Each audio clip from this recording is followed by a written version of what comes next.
By the time HOA Karen slapped a bogus lien on my 3,200-acre ranch, the FBI was already digging into her $2.3 million mineral rights swindle. I had the paperwork, the recordings, and even her own confession. She figured she was conning some clueless country boy. What she didn't know was that this rancher had been quietly piecing together a federal case. Now, imagine this. You're out fixing a fence post on land your great-grandfather claimed 6 decades ago. The fog drifts low across fields where 3 generations of your family raised cattle. You breathe in the sweetness of fresh-cut hay, hear Angus cattle bawling somewhere out in the pasture, and feel gravel crunch under boots that have walked this path thousands of times before. Then you check the mailbox, only to find a certified letter that flips your whole world upside down. Notice of property sale. According to the paper, your 3,200 acres were auctioned off for unpaid HOA dues totaling just $847. That's exactly what blindsided Jake Riverside. And what he did next didn't just take down one crooked HOA. It shook the entire system. What would you do if strangers legally sold off your family's heritage while you were at work? Drop a comment and let me know where you're watching from, because this story proves one thing: the quiet ones hit the hardest when pushed too far. Jake Riverside, 52 years old, third-generation rancher, wore his history in his hands, calloused from a lifetime of labor. His great-grandfather had staked this land back in 1960, when the American dream still meant sweat, grit, and persistence. The rolling hills stretched forever, split by a creek that never once went dry, dotted with Angus cattle that recognized Jake's voice from a quarter-mile away. After his divorce 2 years earlier, Jake split his time between the ranch and his job as a diesel mechanic in town. That paycheck kept the lights on while the cattle business slowly rebuilt. His kids, Emma and Tyler, both teenagers, spent weekends repairing fences and feeding stock. It wasn't fancy, but it was theirs. Then came Marlene Whitfield. At 58, she'd moved in from California with her tech executive husband, and more arrogance than the county had seen in years. They bought into Meadowbrook Estates, a subdivision of 47 luxury homes built where the Johnsons once farmed wheat. Within 6 months, Marlene was HOA president. Within a year, she was tormenting everyone. "Those cattle are an eyesore," she sneered, the first time she stepped onto Jake's porch. Her expensive heels tapped against the weathered boards like a countdown. Her perfume clashed with the honest scent of hay and livestock, stinging Jake's nose like chemicals. "Property values in our neighborhood depend on standards," she declared. Jake gripped the leather-bound deed his grandfather had passed down. "Ma'am, with all respect, your neighborhood ends at that fence. This has been cattle country long before you got here." But Marlene wasn't listening. She was plotting. The trouble started small. Jake's mailbox was knocked over twice in a month. Someone left his cattle gate open, sending 30 head wandering down the road. Anonymous complaints poured into county offices about unsanitary agricultural practices. Then a county assessor showed up, GPS in hand, scratching his head. "Sir, I don't know how to say this, but parts of your land show up as belonging to the Meadowbrook HOA. Records say it was updated in 2019 under abandoned agricultural use." Jake nearly spit out his evening coffee. The bitterness matched his mood as he sat up until 2 a.m., studying legal codes under the lamplight. Abandoned? He'd run cattle here nonstop for 15 years, paid every tax, kept every fence, filed every exemption. Yet somehow, his 3,200 acres were now stamped as HOA property. No notice, no hearing. Just gone. The smell of diesel and morning dew couldn't cover the stench of corruption at the courthouse. And Marlene? She was just warming up. "You have 30 days to meet architectural standards," her next certified letter read. "Failure to comply will result in daily fines of $50. Your barn is a non-conforming structure and must be removed or rebuilt." Jake stood in the same place where his great-grandfather once surveyed their land, watching the sun dip behind hills that had sustained 3 generations. The cattle settled into the tall grass, their low calls drifting on the wind. He didn't know it yet, but he was about to uncover something far bigger. This was never about property values. This was about money, a fortune. And Marlene Whitfield was ready to wipe out a man's entire heritage just to grab it. Threatening Jake's barn was only her opening move. She was only getting started. The pressure escalated quicker than a grass fire in August. It began with a cease and desist notice, stamped with the HOA's emblem and hand-delivered by a process server who looked like he wished he were anywhere else. The document ordered Jake to remove every so-called non-compliant farm structure. His barn, his tool shed, even his grandfather's original water well. "Ma'am," the server muttered, shifting on Jake's porch. "I've delivered a lot of papers, but this one feels odd."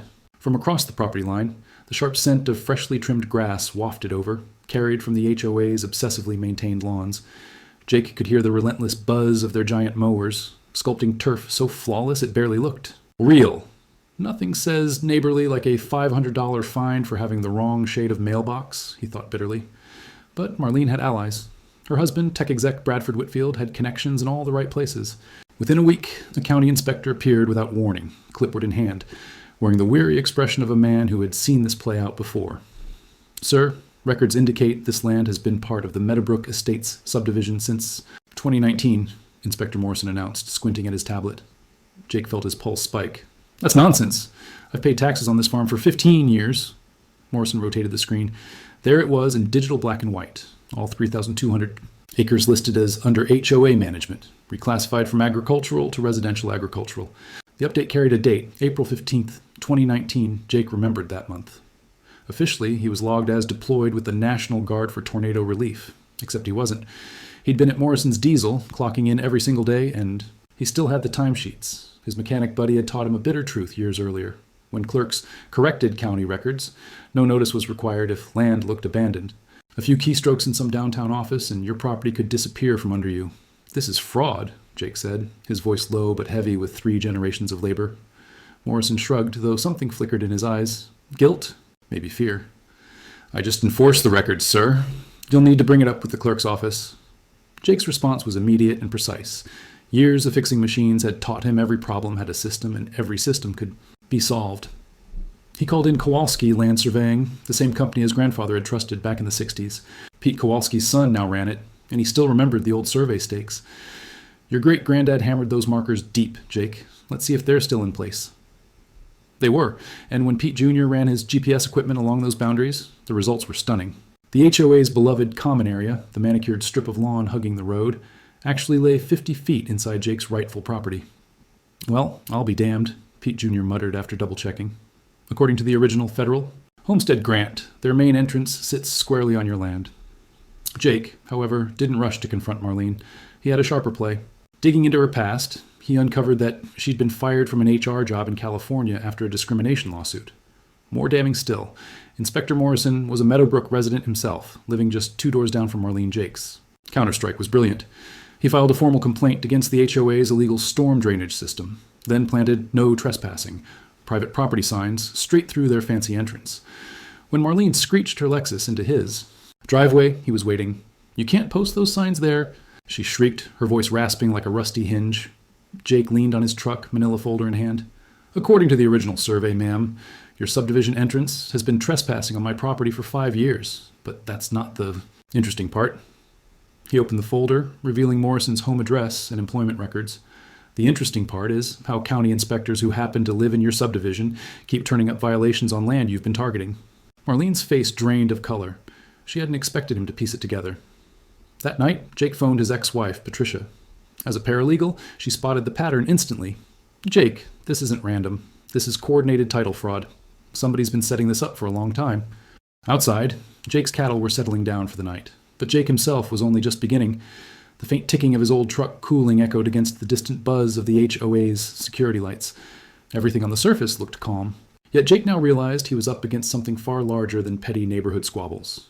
Tomorrow, he was going to uncover just how deep this conspiracy ran. Marlene never handled pressure well. Like most bullies, when cornered, she lashed out harder.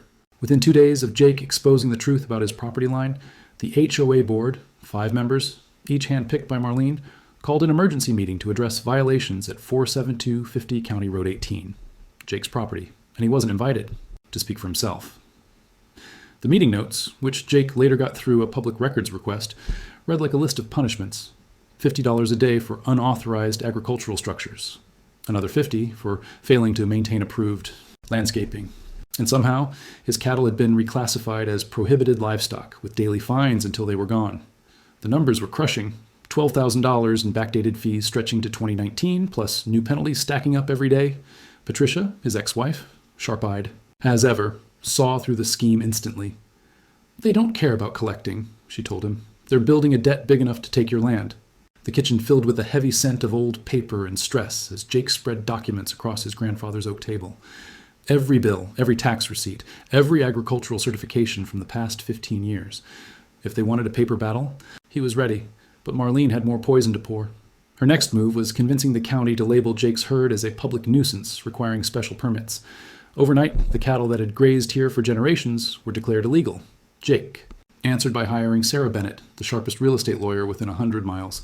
Sarah had grown up on a farm before law school. She spoke both the language of agriculture and the language of the courts. Her opening move was a masterstroke. She pulled the complete title history back to the original homestead grant. "Jake," she said, voice tight with controlled fury as she studied the file, "this wasn't some clerical mistake. Your property didn't just drift into the HOA by accident. It was deliberately targeted. The evidence was right there in black and white." The administrative correction that shifted Jake's land into HOA jurisdiction bore the signature of Deputy County Clerk Rebecca Torres. Sarah dug deeper and discovered Torres lived at 1247 Meadowbrook Lane, 3 doors down from Marlene. The correction had been filed on April 15, 2019, the very day Torres returned from a Cabo San Lucas vacation. A trip she had taken with Marlene. As her social media posts made clear, Jake heard his grandfather's old saying in his head, "When you're fixing an engine, follow the connections. Everything links back to something." The same was true of corruption. You just had to trace the lines. And here, Jake's mechanic's mind gave him an edge. He began keeping meticulous records, the kind you'd expect from someone who had spent years troubleshooting complex problems. Every talk was captured on tape, perfectly legal in his state. Every exchange was photographed. Each piece of mail was logged with a date and time. His first real breakthrough came from an unlikely ally, Betty Morrison, an 83-year-old widow whose land bordered the east side of Jake's property. Betty was waging her own war with the HOA over her late husband's workshop. Marlene had claimed it violated building codes even though it had been grandfathered in for 3 decades. "They pulled the same stunt with Pete Kowalski's pasture," Betty said over coffee at Murphy's Diner. Her hands were lined and weathered, but didn't shake. Same game, same clerk, same strange corrections in the county database. The diner's bitter coffee only sharpened Jake's realization. This wasn't just random harassment. It was a deliberate coordinated campaign against rural landowners whose properties bordered Meadowbrook estates. Jake was now facing something far bigger than his own troubles. Sarah's title research exposed the scope of it all. Between 2019 and 2021, 3 other properties, together totaling close to 800 acres, had been quietly folded into HOA jurisdiction. Each change had been signed off by Rebecca Torres, and always during a time when the owners were away or dealing with personal crises. Every parcel sat on land that would be prime for development or held strategic value for expanding the subdivision. Then came the discovery that shifted everything. Sarah learned the HOA's financial records were public. One night, Jake sat surrounded by spreadsheets, his old printer groaning as it spat out page after page of evidence, when a single line item caught his eye. Legal consulting fees, $847,000, over just 3 years. For a neighborhood of 47 houses, that worked out to nearly $18,000 per home each year, enough to buy a brand new pickup. But the real smoking gun was the payee, Whitfield and Associates Legal Services, owned by none other than Bradford Whitfield's brother-in-law. Leaning back in his chair, Jake listened to the distant lowing of cattle settling in the dark and, for the first time in weeks, felt a smile creep across his face. Marlene wasn't only seizing land, she was funneling HOA money to family through bogus legal battles designed to justify the bills. Tomorrow, he would start connecting every last thread. And when he was done, Marlene would regret ever crossing. Jake Riverside. Marlene's next move revealed just how rattled she was. Desperation drives foolish choices, and hers would be monumental. Bradford Whitfield's tech ties weren't just for show. Within days of Sarah's discovery, Jake found himself visited by the state fire marshal, the EPA, and even the IRS, all responding to anonymous tips about supposed environmental hazards, illegal chemical storage, and unreported farm income. The fire marshal left empty-handed. Jake's diesel tank had all the proper permits and annual inspections. The EPA tested his stream and grudgingly admitted his rotational grazing practices were actually improving water quality. But the IRS audit was punishment by design. Innocent or not, the process itself could financially wreck anyone. At Jake's kitchen table, surrounded by stacks of receipts and the musty scent of old paper, his ex-wife Patricia shook her head. "This isn't random, Jake. Someone with real pull is coming after you. Systematically." But Jake had gone back to thinking, like a mechanic, when several systems fail all at once, you search for the common link. He hired a private investigator, Buck Hawkins, a retired state trooper with a knack for white-collar crime. Buck's digging unearthed the harsh, brilliant truth. Bradford Whitfield's tech firm, Horizon Data Solutions, had recently teamed up with Chesapeake Energy Development to supply geospatial analysis for mineral rights acquisitions. In plain terms, they were using satellites and geological surveys to pinpoint land rich with resources. Jake's ranch wasn't just sitting on ordinary soil. It sat on top of one of the largest natural gas reserves in the county, valued at roughly $2.3 million over a decade in extraction rights. The Geological Survey had wrapped up a year and a half earlier. 6 months after that, the relentless campaign against Jake had started. "They weren't after your land," Buck said, his gravelly voice seasoned by 30 years in law enforcement. "They were after what's under it. Their plan was to push you into HOA foreclosure, grab the Cisco property, and then lease the gas rights to Chesapeake." The turn that sealed Marlene's downfall came from her own pride.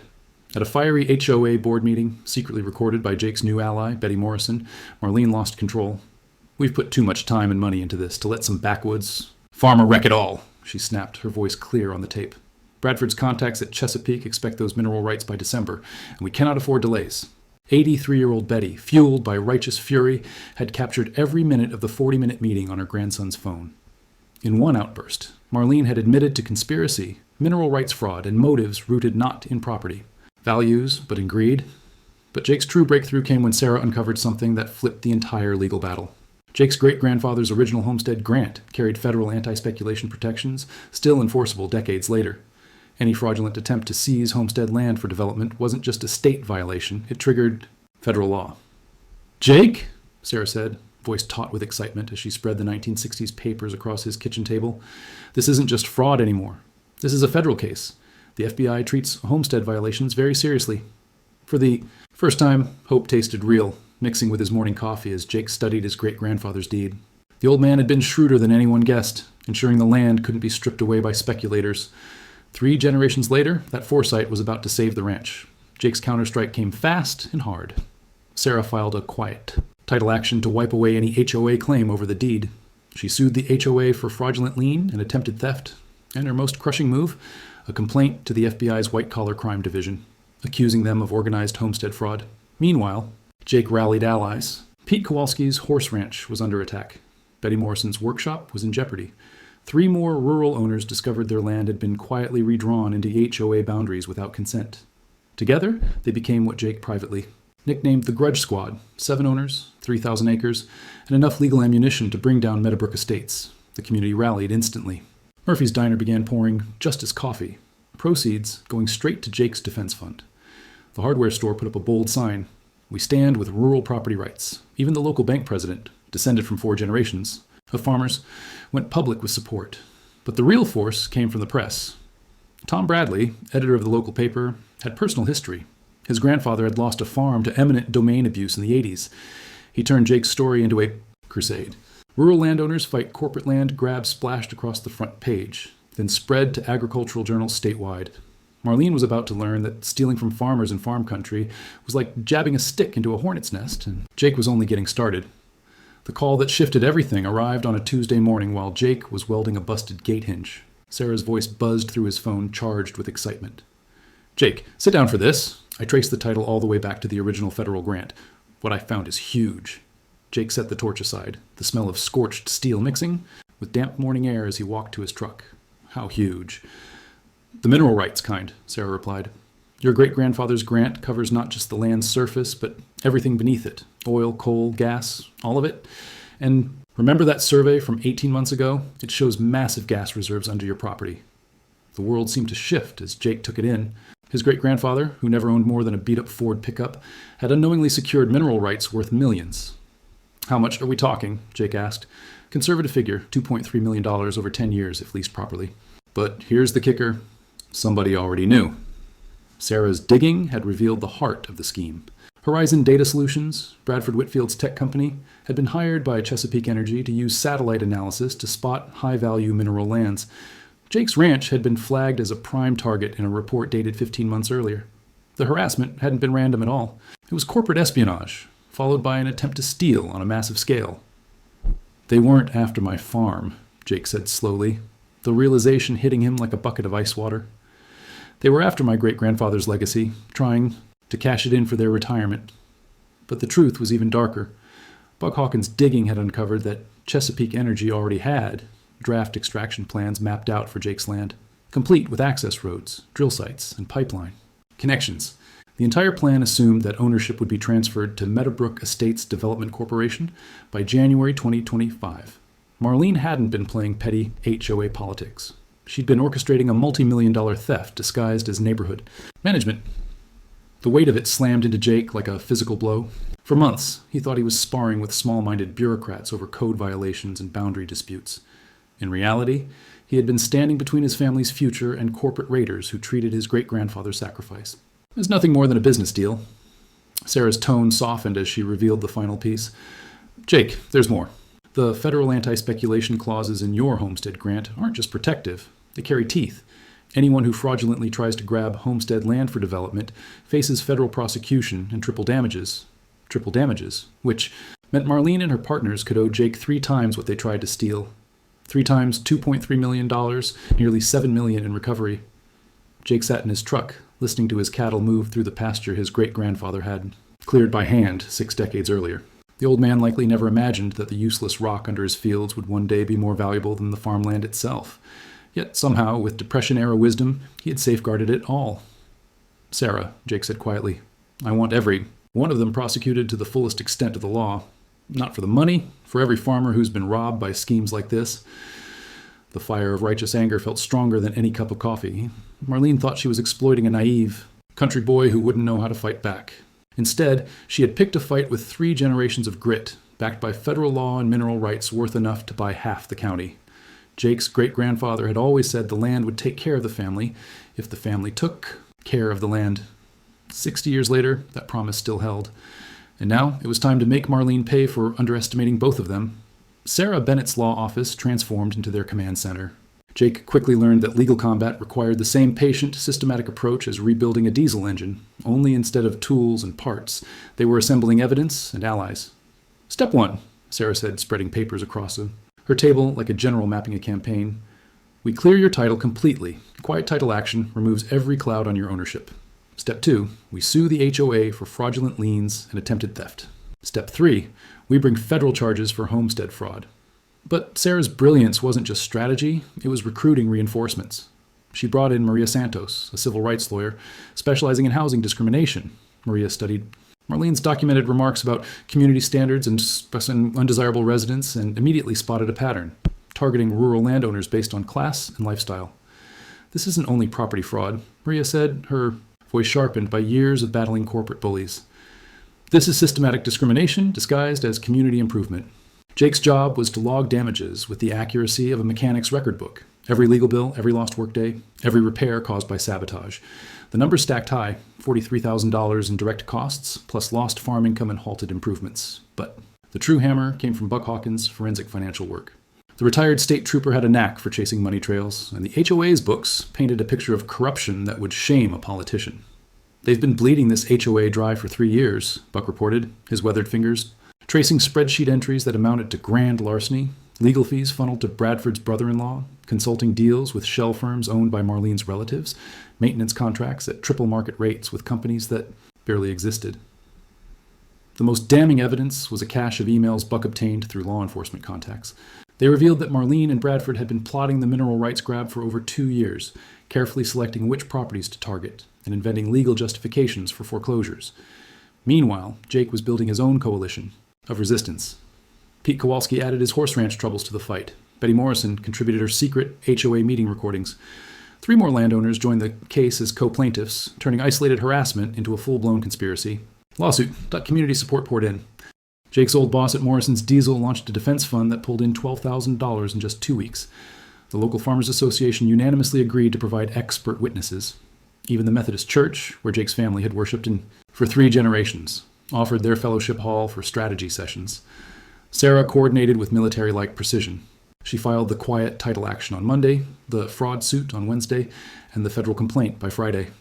By the next Monday, Marlene was under attack from 4 legal fronts at once. Jake's own preparation matched the intensity. He took temporary leave from his mechanic job to dedicate himself fully. His children, Emma and Tyler, moved back home to help run the ranch.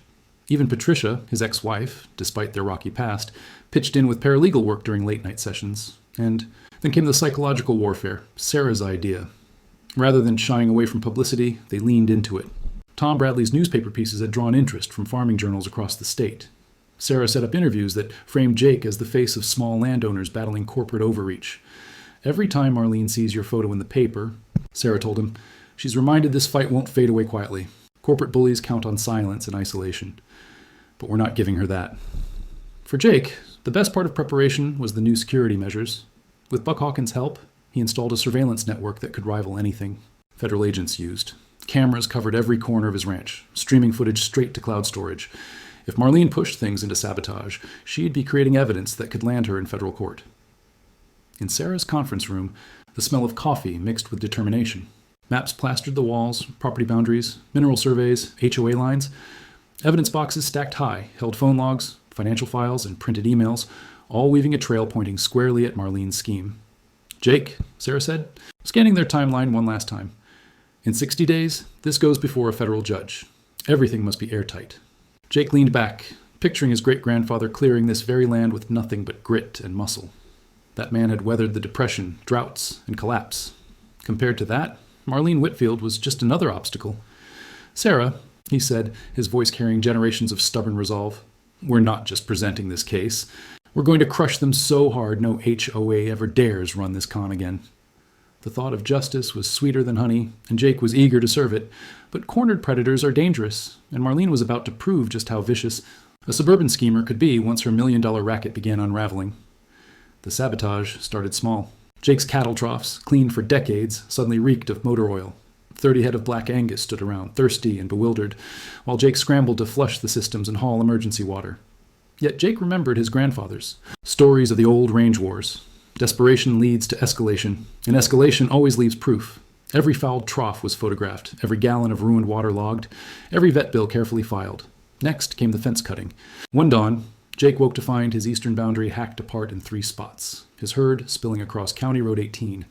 At 5 a.m., the screech of semi-truck brakes to avoid cattle was the kind of jolt that could age a man a decade in seconds. But Buck's cameras had caught it all. At 2:17 a.m., a shadowy figure in dark clothes clipped the wire with practiced precision, avoiding obvious cameras but moving with the confidence of someone who knew the land inside out. Jake spent 6 grueling hours rounding up his herd with the neighbors, fury mixing with diesel fumes and road dust. His mind, though, was already calculating. The saboteur had dodged the main cameras but hadn't accounted for Jake's wildlife cams near the creek. When Buck pulled that footage, they struck gold. Bradford Whitfield's Mercedes parked roadside at 2:15 a.m., license plate clear. Moments later, Bradford himself, the tech exec turned clumsy midnight trespasser, crawled through Jake's pasture with bolt cutters. Amateur, Buck muttered. 20 years in boardrooms and he forgot crime takes skill. Still, Marlene pressed on. The IRS was suddenly bombarded with anonymous claims about Jake's farm income. Environmental agencies got reports accusing him of chemical dumping. Fire marshals received tips of propane violations. Each accusation triggered time-consuming investigations Jake could hardly spare.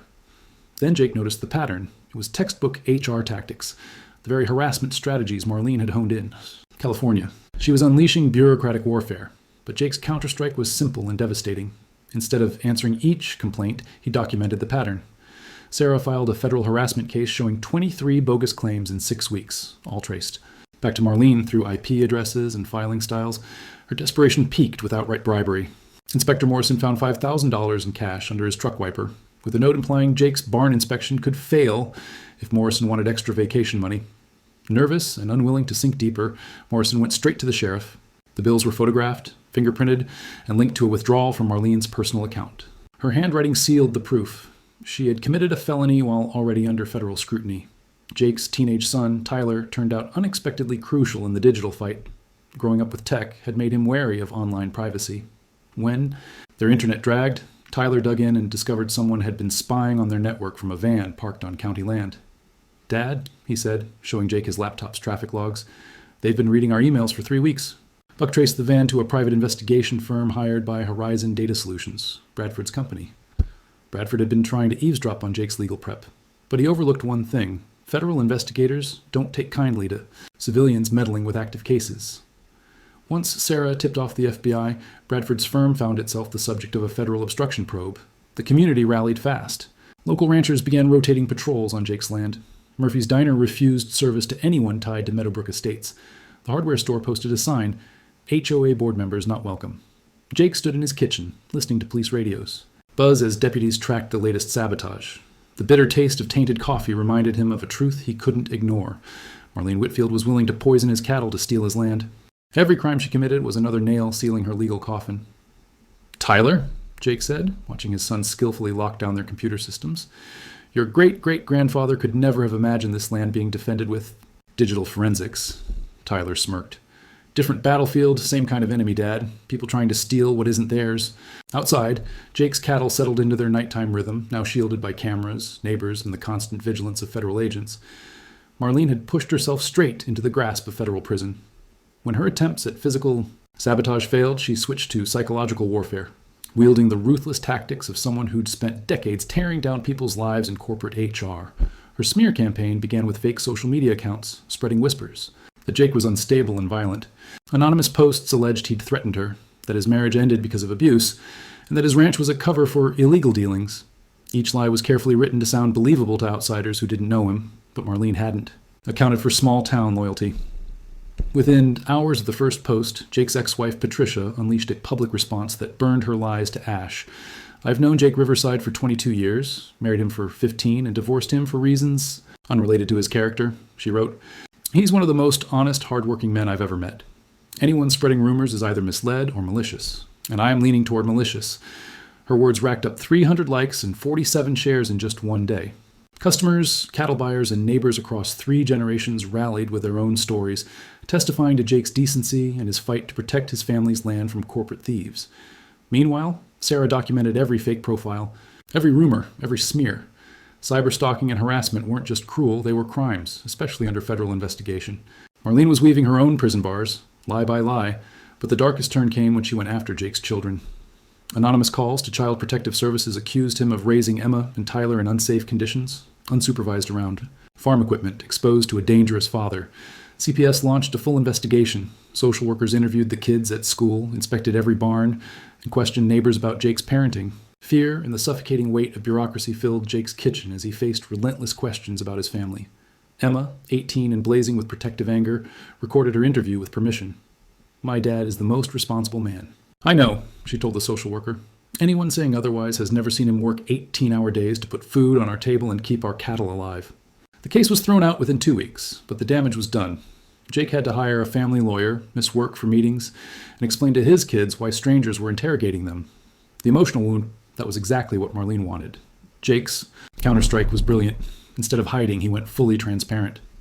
Tom Bradley's paper published a feature on a day in the life of Jake Riverside, complete with photos of him tending cattle, fixing equipment, and helping with homework. The most powerful moment came from 17-year-old Tyler, speaking straight to the camera. "People are lying about my dad because he won't let them steal our land. That's all you need to know about who's right and who's wrong."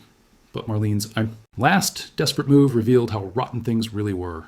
She tried to buy Jake off, $50,000 to drop the lawsuits and quietly sign over mineral rights to Meadowbrook Estates development. The offer came through a lawyer Jake didn't know, claiming to represent concerned locals who wanted to avoid a drawn-out fight. $50,000 for mineral rights worth $2.3 million. The insult showed Marlene still thought she was dealing with a clueless farmer who didn't know the value of his own land. Sarah's response was masterful. She called a press conference, inviting every news outlet within 100 miles. The image of Jake standing tall in front of his great-grandfather's barn, refusing a cheap payout for his family's legacy, hit headlines in 3 counties. Palm 50. $1,000 for $2.3 million in mineral rights, Jake told the cameras, his voice carrying generations of pride. "That's not a settlement. That's proof they planned to rob me from the start." The twist that sealed Marlene's downfall came from her own desperation. In a recorded call with the intermediary lawyer, a call Buck Hawkins anticipated and captured legally, her voice rang out, sharp and furious. Threaten him with bankruptcy, threaten his kids' college funds, threaten everything he owns. Bradford's contacts at Chesapeake are getting restless. We need those mineral rights signed over before the feds dig deeper. That was the breaking point. Bradford Whitfield realized the disaster his wife had unleashed. Within 24 hours, he filed for divorce and hired his own lawyer. Horizon Data Solutions released a statement cutting ties with the HOA. Even Marlene's own board began resigning, scrambling to escape prosecution. That evening, Jake stood in his pasture, watching his cattle graze beneath the same sunset his great-grandfather had seen countless times. Victory was sweet, but he knew the fight wasn't finished. Tomorrow would bring Marlene's final public reckoning. The county commissioners' meeting on October 15th wasn't just about property rights. It was about justice. By 7 a.m., 2 hours before the meeting, the courthouse steps were packed. Farmers in clean work shirts stood shoulder to shoulder with suburban families, all united by a simple belief. Land theft was wrong, no matter who attempted it. 3 local TV stations set up cameras, interviewing anyone willing to talk about the HOA. Scandal-shaking rural America. Jake arrived early with Sarah, both carrying boxes of evidence gathered over months of work. The courthouse lobby buzzed with coffee, nerves, and words of encouragement. Betty Morrison, 83 and tough as ever, squeezed his arm with hands that had farmed longer than Marlene had been alive. "Your great-grandfather would be proud, son," she said, voice steady with the weight of someone who'd lived through the Depression, 2 wars, and endless fights with red tape. Marlene showed up, 15 minutes late, dressed in an expensive suit, and dragging along a lawyer who looked like he billed $500 an hour. Her usual poise was unraveling. Dark circles under her eyes, trembling hands, and a frantic edge to her movements. She looked like someone who knew the walls were closing in. Inside, the chamber was packed, standing room only. Commissioner Williams, himself the descendant of 4 generations of local farmers, struck the gavel and opened the meeting with solemn authority. "We're gathered today to examine charges of questionable property registry changes and possible overreach by the HOA concerning farmland." Sarah's presentation was precise and devastating. She began with the timeline, showing how Jake's land was slipped into the HOA registry in 2019 without his knowledge. She exposed the fabricated reasoning, including false claims that Jake was away, though records proved he'd worked daily that entire month. She laid bare the real motive, $2.3 million in mineral rights. Chesapeake Energy aimed to seize through an HOA foreclosure. "This isn't neighborhood squabbling," Sarah declared to the packed chamber, her voice carrying to the farmers standing, with folded arms at the back. "This is industrial theft dressed up as community regulation." Anger rippled through the crowd as she unveiled Bradford's surveillance files, poisoned water troughs, vandalized fences, and attempts at bribery. Every incident was backed by photographs, police reports, and timestamps, forming a clear record of organized criminal activity. But what shattered Marlene completely was when Sarah played an audio clip of Marlene speaking with the intermediary. Lawyer, her unmistakable voice confessing to the conspiracy to strip Jake of his mineral rights for Chesapeake Energy, threaten him with bankruptcy, threaten his kids' education. "We need those rights transferred before the federal probe digs any deeper." The silence that followed was suffocating. 200 people had just heard Marlene incriminate herself in extortion, conspiracy, and attempted theft of an entire family's heritage. Several commissioners looked nauseous. Her high-priced attorney scribbled frantically, no doubt calculating how fast he could walk away from the case. Marlene tried to claw back control. Rising to her feet, she erupted in the same shrill tone that had terrorized the neighborhood for months. "This is a witch hunt. Jake Riverside is an irresponsible landowner who fails community standards. His farming is incompatible with residential growth." Her words dripped with prejudice. To Marlene, Jake embodied everything she loathed. About rural life, honest labor, generational roots, and independence from corporate power. The mask was gone. Her entitled disdain lay bare. That's when Federal Agent Rebecca Torres stepped forward from the back. Not the county clerk, but FBI Special Agent Torres, who had been quietly investigating for 3 weeks. She flashed her badge as she approached. "Mrs. Marlene Whitfield," she said firmly, "you are under arrest for conspiracy to commit fraud, attempted theft of federal homestead land, and violations under the RICO Act." The room exploded. Camera flashes lit up as handcuffs snapped, shut around Marlene's wrists. Her attorney was already edging away, unwilling to be seen beside a federal RICO defendant. The cheers from the crowd shook the old courthouse windows, and then came Jake's moment. Standing at the podium with quiet pride, 3 generations behind him, he faced the cameras. "This was never about me versus the HOA," he said with steady conviction. "This was about protecting every American's right to hold property, without fear of corporate theft. My great-grandfather carved out this land with grit and hard work. Today, those same values triumphed over greed and corruption." The standing ovation lasted 3 minutes. Commissioner Williams tried to call for order, but his own eyes brimmed with tears. Outside, car horns blared in celebration. Inside, cameras captured every step as Marlene was led away in cuffs. Justice had landed with the full weight of federal law, witnessed and recorded for history. 6 months later, Jake stood again on the hill where the ordeal began, but life was now transformed. The legal outcome was swift and thorough. Marlene pled guilty to federal conspiracy charges, earning 18 months in prison plus 3 years of supervised release. Bradford finalized his divorce and lost half his assets to restitution. The corrupt clerk, Rebecca Torres, was fired and prosecuted for falsifying records. More importantly, the county enacted the Riverside Protocol. All property owners must now receive certified mail before registry changes, with a mandatory 30-day appeal period. Sarah Bennett was appointed to the new Property Rights Review Board, ensuring no one would face what Jake endured. Financially, the results surpassed expectations. The HOA was ordered to pay Jake $347,000 in damages and legal fees. Chesapeake Energy, shamed by scandal, offered him a legitimate lease worth $2.8 million over 15 years. Ironically, more than the conspirators ever hoped to gain, but Jake's true victory lay in what he did with that money. He founded the Homestead Heritage Foundation, providing free legal aid to rural families battling corporate harassment. The foundation's very first win helped a Nebraska farmer stop a company from stealing his water rights through eminent domain. Abuse. Every rural family deserves what my great-grandfather gave me, Jake told the foundation's board in the same courthouse where Marlene was arrested. The right to hold land without fear of theft by people with deeper pockets. On the personal side, healing came too. Jake and his ex-wife, Patricia, rebuilt their relationship through the struggle. She saw him stand tall under immense pressure, defending not just land, but principle. Their kids, Emma and Tyler, gained a new respect for their father's quiet strength. Jake cut back his mechanic work, expanded the cattle ranch, and with mineral royalties, grew the herd to 50 head of Black Angus, aiming for organic certification, and direct-to-consumer beef sales. Emma, studying agricultural law, planned to join Sarah's practice after graduation. The ripple effects reached the state capitol. Senator Patricia Hawkins, who had her own family's land taken by corporate schemes, introduced the Rural Property Protection Act. The law required notification before any registry change, provided appeals against HOA overreach, and set strict penalties for fraudulent land grabs. Jake testified before lawmakers, his story striking a chord with rural voters. The bill passed unanimously, Marlene's mugshot displayed during debates as a warning. But Jake's favorite outcome was far more personal. The Freedom Ranch Days Festival, held every October on his land. What began as a celebration of his legal win became a tradition honoring rural values and property rights. Families brought picnics, kids learned about cattle ranching, live bands played across the fields Marlene once schemed to take. This year, over 800 attended. The local paper called it a celebration of justice. Politicians spoke on protecting family farms. Sarah was honored as Rural Attorney of the Year. Jake also secured a conservation easement, permanently protecting 500 acres from commercial development. The plaque read simply, "Preserved for future generations by the Riverside family, American farmers since 1960. As the sun dipped, Jake stood on his hill. Cattle grazed where Marlene had wanted gas wells. Children played where she'd pictured subdivisions. Families gathered where she'd plotted corporate theft. The air was filled with hay, cattle, and the rich soil his great-grandfather had trusted him to defend. His phone buzzed with a message from a farmer in Oregon facing HOA abuse. Sarah's practice was now national, and the foundation had backed 12 victories against land grabs across 6 states. Jake smiled, remembering his great-grandfather's words. If the family cared for the land would care for the family. 60 years later, the promise still held. Now it's your turn.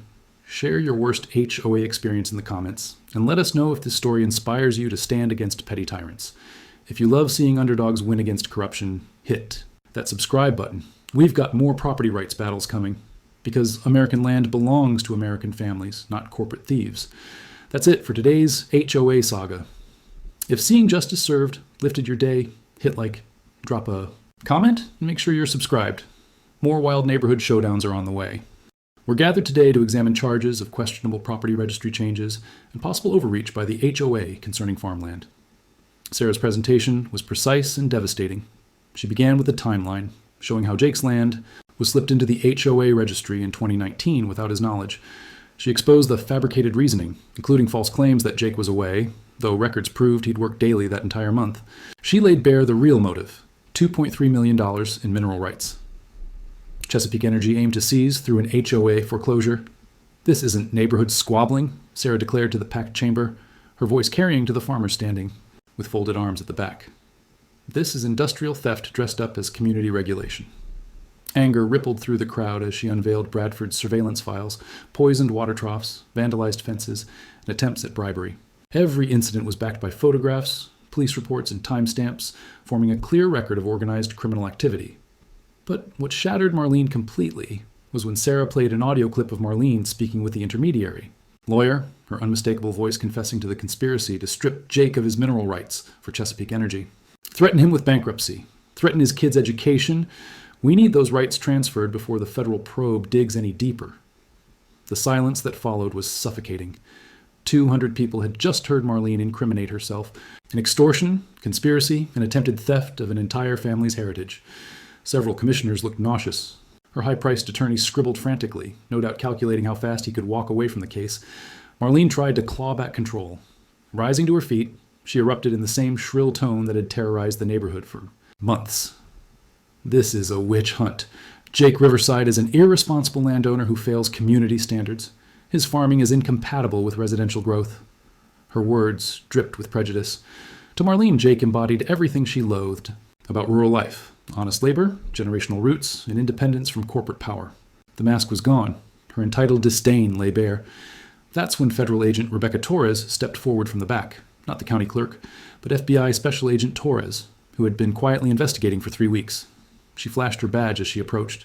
"Mrs. Marlene Whitfield," she said firmly, "you are under arrest for a conspiracy to commit fraud, attempted theft of federal homestead land, and violations under the RICO Act." The room exploded. Camera flashes lit up as handcuffs snapped, shut around Marlene's wrists. Her attorney was already edging away, unwilling to be seen beside a federal RICO defendant. The cheers from the crowd shook the old courthouse windows, and then came Jake's moment. Standing at the podium with quiet pride, 3 generations behind him, he faced the cameras. "This was never about me versus the HOA," he said with steady conviction. "This was about protecting every American's right to hold property, without fear of corporate theft. My great-grandfather carved out this land with grit and hard work. Today, those same values triumphed over greed and corruption." The standing ovation lasted 3 minutes. Commissioner Williams tried to call for order, but his own eyes brimmed with tears. Outside, car horns blared in celebration. Inside, cameras captured every step as Marlene was led away in cuffs. Justice had landed with the full weight of federal law, witnessed and recorded for history. 6 months later, Jake stood again on the hill where the ordeal began, but life was now transformed. The legal outcome was swift and thorough. Marlene pled guilty to federal conspiracy charges, earning 18 months in prison plus 3 years of supervised release. Bradford finalized his divorce and lost half his assets to restitution. The corrupt and immoral clerk, Rebecca Torres, was fired and prosecuted for falsifying records. More importantly, the county enacted the Riverside Protocol. All property owners must now receive certified mail before registry changes, with a mandatory 30-day appeal period. Sarah Bennett was appointed to the new Property Rights Review Board, ensuring no one would face what Jake endured.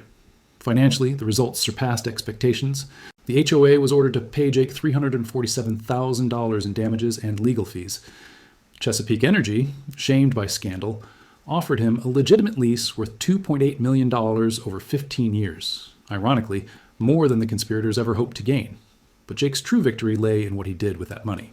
He founded the Homestead Heritage Foundation, providing free legal aid to rural families battling corporate harassment.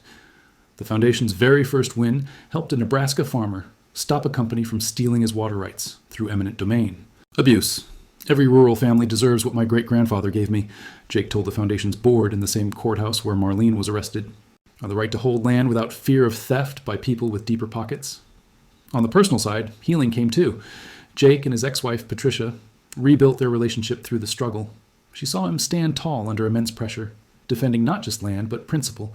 Their kids, Emma and Tyler, gained a new respect for their father's quiet strength. Jake cut back his mechanic work, expanded the cattle ranch, and with mineral royalties, grew the herd to 50 head of Black Angus, aiming for organic certification and direct-to-consumer beef sales. Emma, studying agricultural law, planned to join Sarah's practice after graduation. The ripple effects reached the state capitol. Senator Patricia Hawkins, who had her own family's land taken by corporate schemes, introduced the Rural Property Protection Act. The law required notification before any registry change, provided appeals against HOA overreach, and set strict penalties for fraudulent land grabs. Jake testified before lawmakers, his story striking a chord with rural voters. The bill passed unanimously, Marlene's mugshot displayed during debates as a warning. But Jake's favorite outcome was far more personal. The Freedom Ranch Days Festival, held every October on his land. What began as a celebration of his legal win became a tradition honoring rural values and property rights. Families brought picnics, kids learned about cattle ranching, live bands played across the fields Marlene once schemed to take. This year, over 800 attended. The local paper called it a celebration of justice. Politicians spoke on protecting family farms. Sarah was honored as Rural Attorney of the Year. Jake also secured a conservation easement, permanently protecting 500 acres from commercial development. The plaque read simply, "Preserved for future generations by the Riverside family, American farmers since 1960. As the sun dipped, Jake stood on his hill. Cattle grazed where Marlene had wanted gas wells. Children played where she'd pictured subdivisions. Families gathered where she'd plotted corporate theft. The air was filled with hay, cattle, and the rich soil his great-grandfather had trusted him to defend. His phone buzzed with a message from a farmer in Oregon facing HOA abuse. Sarah's practice was now national, and the foundation had backed 12 victories against land grabs across 6 states. Jake smiled, remembering his great-grandfather's words, "If the family cared for the land would care for the family." 60 years later, the promise still held. Now it's your turn. Share your worst HOA experience in the comments, and let us know if this story inspires you to stand against petty tyrants. If you love seeing underdogs win against corruption, hit that subscribe button. We've got more property rights battles coming, because American land belongs to American families, not corporate thieves. That's it for today's HOA saga.